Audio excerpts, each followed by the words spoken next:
Terus saiki ngene Nduk ya, dengan adanya kue tekok tentang dupa. Nggih, pripun nggih. Sebagai orang Jawa, kalau mau termasuk bukan sholat ya, lek wong Jawa duwe kewajiban sembahyang. Sembahyang.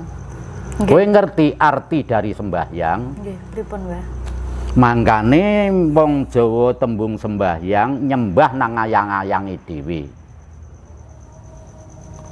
Ayang-ayange dhewe. Napa yang Jawa, Pak? Lek wong Jawa dadine sembahyang ki nyembah nang ayang-ayang lho. Mangkane diarani ayang-ayang ki sak donya padha. Tembunge sing tak omongi sering tak omongi tanpa ambedani. Ayang-ayange bayangan niku nggih. Iya nyembah. Bayangan. Sembahyang ki nyembah bayangane. Tanpa ada wujud nggak ada bayangan. Nggih, memang. Iyang kuwi mah gak enek sing lawas, gak enek sing anyar le. Nggih. Selamanya sama. Iki contoh logikane ya.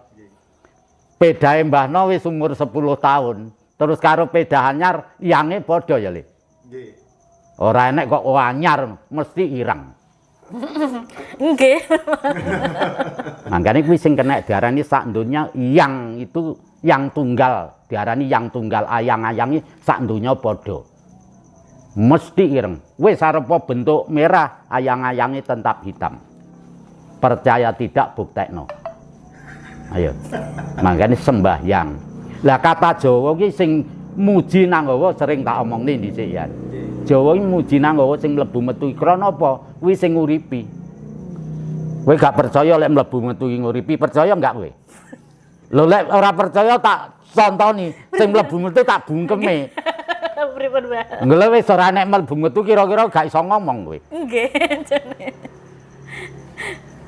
Ya makanya Mbahno dulu pernah ditanya ya, sapa Mbah sing menguasai jagat saisine? Jawabnya Mbahno kan tak lain dan tak bukan Adam dan Hawa. Adam itu kata suwung, Hawa itu ada. Contoh, kabeh moh ya lek ora tak contoni kendarani ngapusi ya le. Sampai nalika tarik napas ki kerasa enggak? Kan enggak terasa ya. Mboten. Tapi kalau dikeluarkan Kerasa. ya makane mlebune suwung, metune ana. Makane Adam itu kata suwung, Hawa itu ana. Lire ambekan ki mlebune suwung, metune ana ngono lho. Nggih.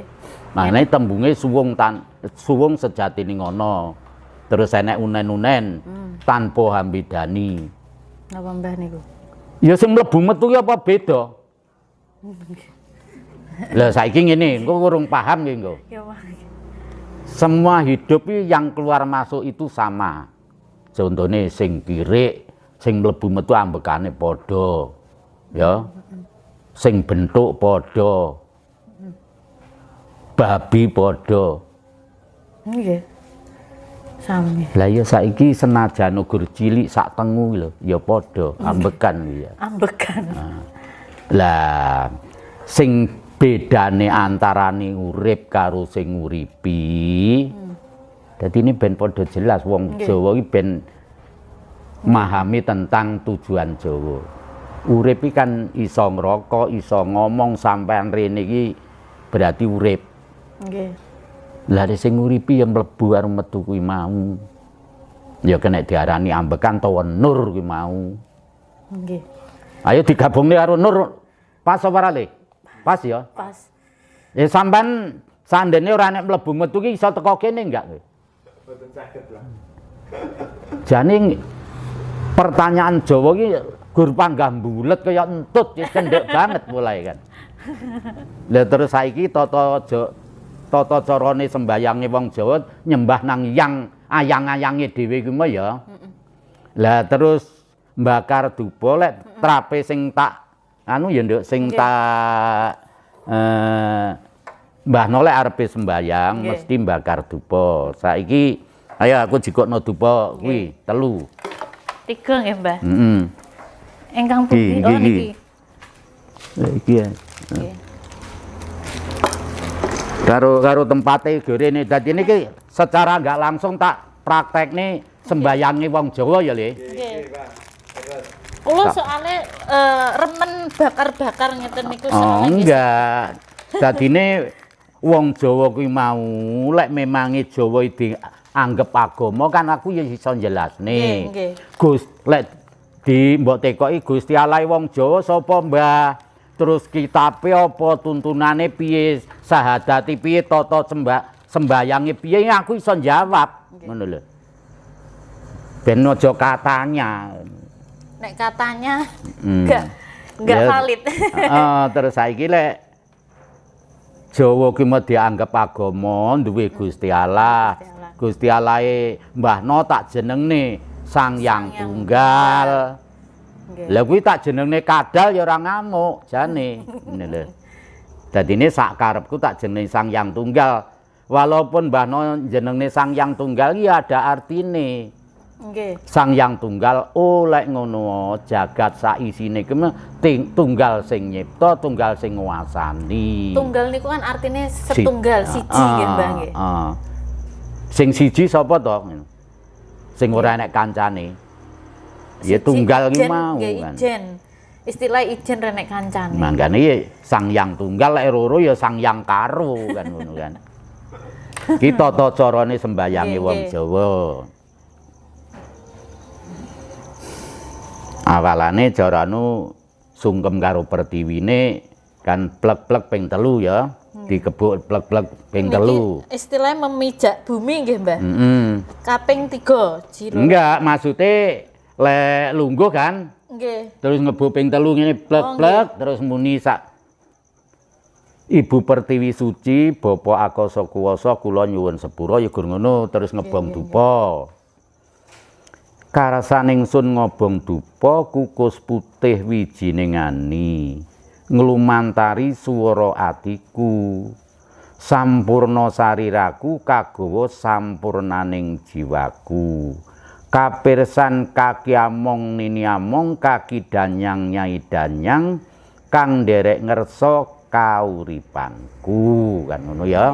Dupa terus didelekne nggih tempate biasae. Simpel kok lek sembayangi wong Jawa. Terus sikape lungguh lho ya. Terus tangane ngene. Hong wilahing sekaring buana langgeng tempuk plek. Terus nang lemah ngene ya. Terus dibuka sret, terus sujud ping 3. Sujud 3 kali. Terus bar kuwi dikebuk ping 3 plek plek plek. Terus tangane ngene sikape. Iki di pas nang puser iki. Iki kena sing diarani Sang Hyang Cuplak iki. Cuplak niku pripun, Mbah? Ya lho, kowe ora ngerti lek udel ke bayi lahir cenget wis cuplak kan ngono kan. Cuplak itu kayak kados ari-ari gitu. Cuplak. Makane yang cuplak iki. Pak. Terus munine Ibu Pertiwi Suci, Bapa Akasa Kuwasa kula nyuwun sepura. Yang Surya Candra Kartika Iwanda Bantala Dahana Samudra Maruta alam ingkang wujud kawula Gusti kawulane Gusti sukma langgeng sukma mulya sukma mentas Sang Hyang Tunggal kula nyuwun tambahi kecukupan sedayanipun ya. Wis sauntara dalam hati mengucapkan sukma 3 kali bareng terus ngene dikening iki tetep ya ndak bisa rubah ya langsung diinter tek rahayu rahayu rahayu agung dumadi. Ya wis gur ngono. Tapi terus, dengan kaki bersilah ya. Terus saiki mari agung dumadi digebokne lemah ping 3 blek blek blek dicium. Dah wis mari. Tapi dengan kaki bersilah nggih ngoten niku. Masalah kuwi minturut lek iso sila ya sila, lek ora ya ora. Nggih. Di samping kuwi ora ngangge aturan sak isamu jeung isang-isane tapi dengan tatanan lek bareng-bareng lek ngidul ya ngidul kabeh. Ngulon madhep ngulon kabeh ngono lho maksude. Nggih. Jadi demi keserasean kan, wilek tata carane sembayange wong Jawa. Nggih. Lah terus lek dianggep agama, Gusti Allah tak jenenge Sang Hyang Tunggal. kitabe adamakna tuntunane tutur tinular sahadate panetep panata ageman ya sing sering tak onekne to nggih tutur tinular niku pripun Mbah tutur tinular ki ya enek artine nggih mangkane tutur tinular ki tutur sing kenek ditularne nang sapa ae lek duwe anak ya nang anak duwe putu nang putune kan tutur sing kenek ditularne ngono lho jangan sing positif ngoten nggih lah tutur tinular kan ya enek artine to nggih kebenaran tur agawe kebukane olah rasa tinar buka lahir batine terus tutur tinular tadi Mbah No kae wis enek jane nggih ngene nggih Mbah niki seumpami cara orangnya napa caraipun tiang sedo niku menerima kiriman doa dari anak niku pripun Mbah bisa pripun tapi doa itu sebagai pengiring aja ya nggih yang diterima ganda dan rasanya doa ini ibaratnya kiriman ini guru buntel lek mbok dongane to bungkus setok ibaratnya ngangge kedul-kedul ya seandainya ada bunga kan gondo karo rasane kan nggih nggih filo ngeten Mbah lek teng kuburan iki kok ndamel kembang ngoten niku napa to Mbah filosofi kembang niku asline niku kembang ini merupakan jadi jasad itu biar harum seperti bunga. Kan? Oh gitu, nggih. Lek kembang, makanya kirimane gondo karo rasa seharusnya lek kirim. Ya lek nang sarean gur nggawa dupa tok ya kirim gondo aja nggawa kirim rasa kan. Dadine ben aja slewah karo batine ngono lho. Dan nek seumpami saiki ngene, sakndene lek umume wong Jawa dhisik wis kirim gondo rasa le, tapi ngangge dupa terus sekare iki diduki banyu. Nggih, kadang enten sing di lek diungkusan kuwi gak kirim gondo rasa. Lah banyu ki kan duwe rasa to ya An? Nggih. Oh nyatane ngelak ya iso ngrasakne ilang hause ngombe kowe. Lha lek dhisik mesti didelek toples ngono. Lek dhisik lho kuwi. Disukani toya. Iya. Lah niku filosofine kados Mbah kula nggih ngoten Mbah nek teng sarean nggih disukani toya niku filosofine. Kuwi lek sing padha meneh. Oh ngoten. Ya berarti wis kirim gondo rasa ditujokne raga lan sukmane. Mugi ya dipun gondo lan dipun rasa. Tapi eling-eling wekase Mbah No ya aja nganti pisan-pisan njaluk cara donga karo wong wis ninggal.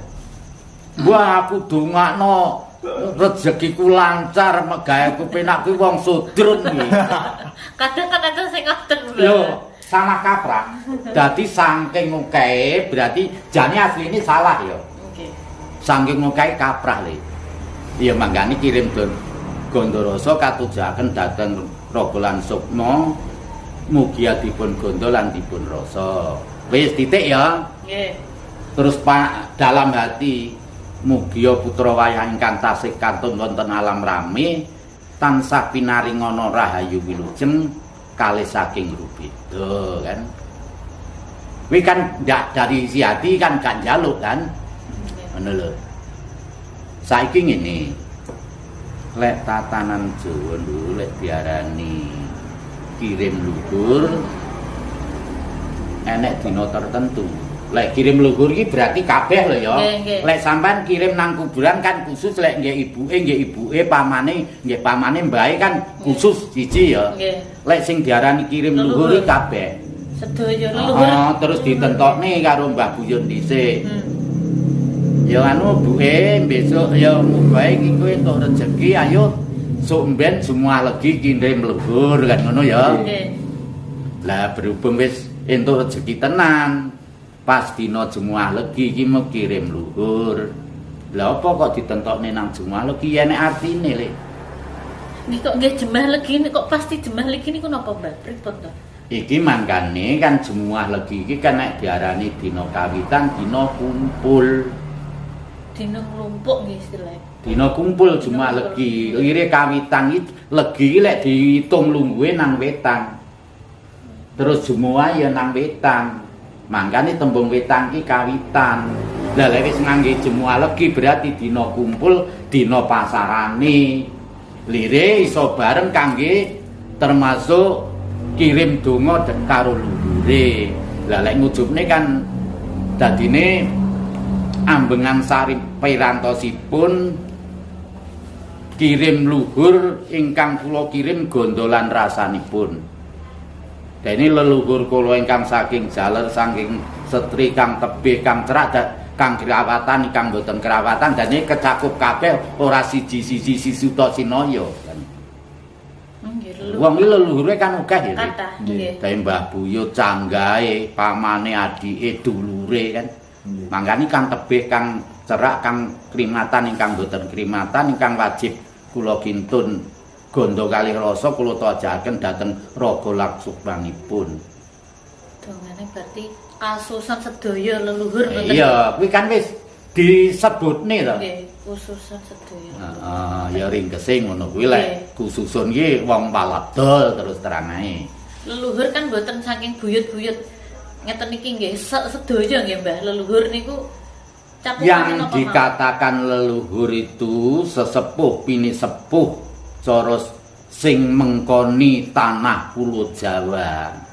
Bisa dikatakan leluhur. Terus logikanya ini. Tanpa ada leluhur kemungkinan besar tidak ada kita-kita. Oke. Terus. Jadi tanpa enek leluhur berarti ayo padha diakoni menungso sak donya iki titis teka leluhur.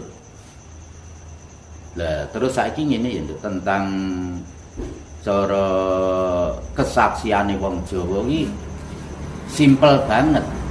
Tapi dulure dhewe sing kesaksiane saya bersaksi tiada Tuhan selain Allah. Tapi lek kira-kira tak tekoki Tuhan sing ndi, Allah sing endi ngono kan ya iku ya. Tapi lek wong Jawa seperti aku kowe iki ya, Nduk. Kesaksiane simpel. Lek nganti wong sak donya iso nyalahne, aku siap disalahne. Kesaksiane ngene. Eneke aku teko bapak ribu, ora enek bapak ribu, ora enek aku ayo salahno. Iki aku ngomong wong sak donya lek iso nyalahne aku tak melok mbeguru. Kesaksiane wong Jawa. Enek aku teko bapak ribu. Lek ora enek bapak ibu ora enek aku. Nganti sak teruse. Bapak ibu kesaksiane ngono enek mbah lanang mbah wedok ora enek bapak ribu. Mbah buyut lanang wedok ora enek mbah lanang mbah wedok nganti sak enteke.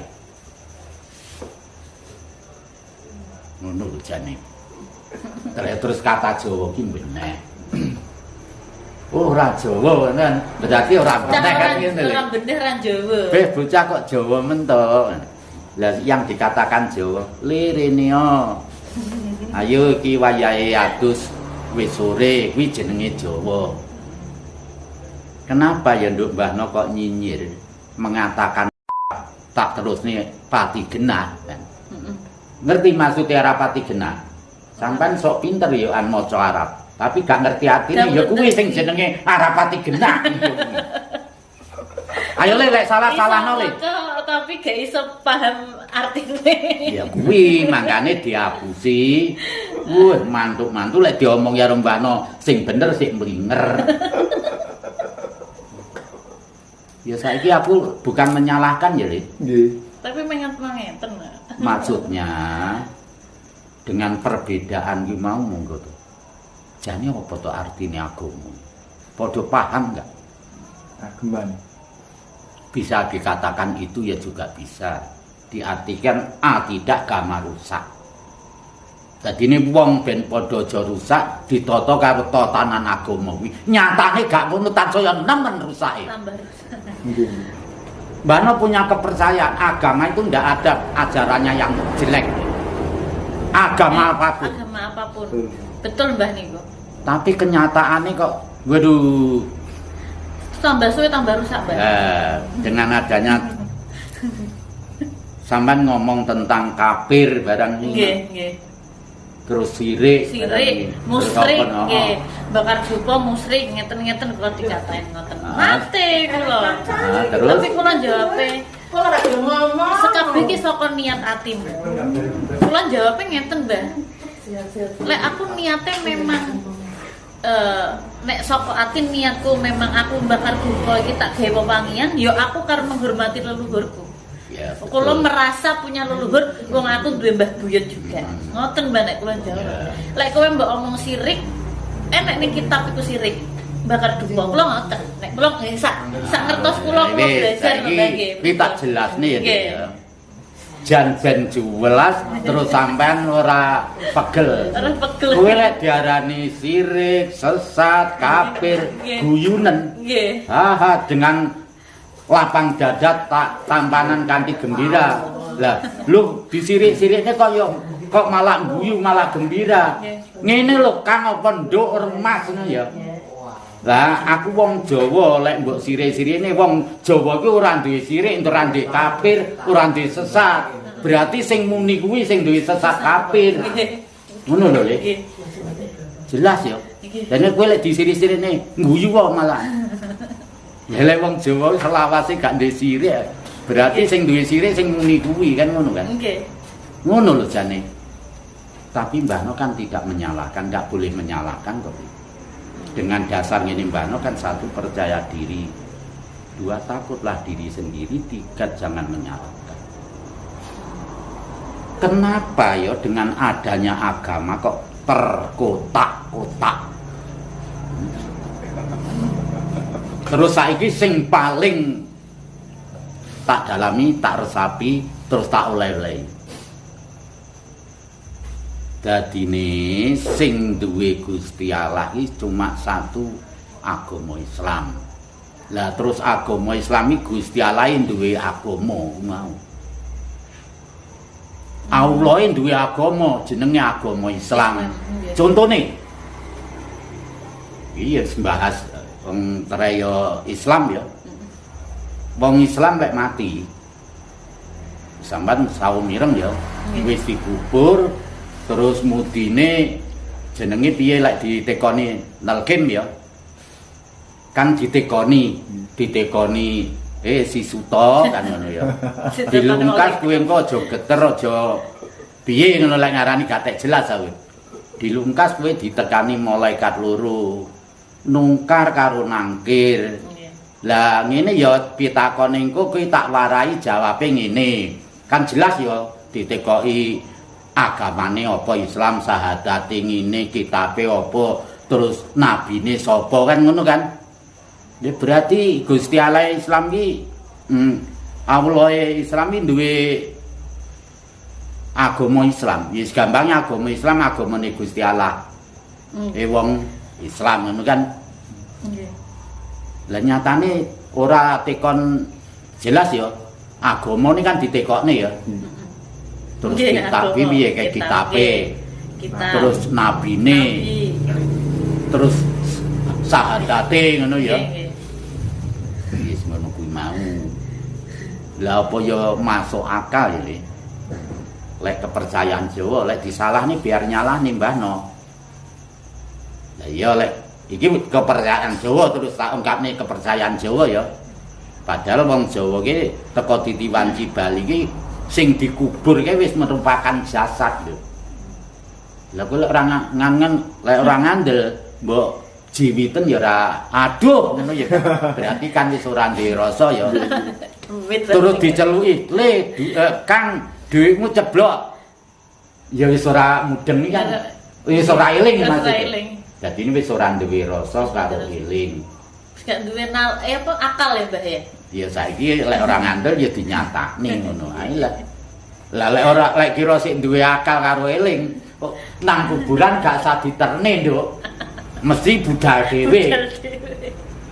Terus gawe joglangan dhewe lek duwe eling. Enggak ngomongku ki nalar enggak? Nalar, Mbah. Kamu yo ngur ngono kuwi. Mati ra budal dhewe. Enggak lek kira-kira sik rasa eling kan. Ya aku jane ya guyu jane.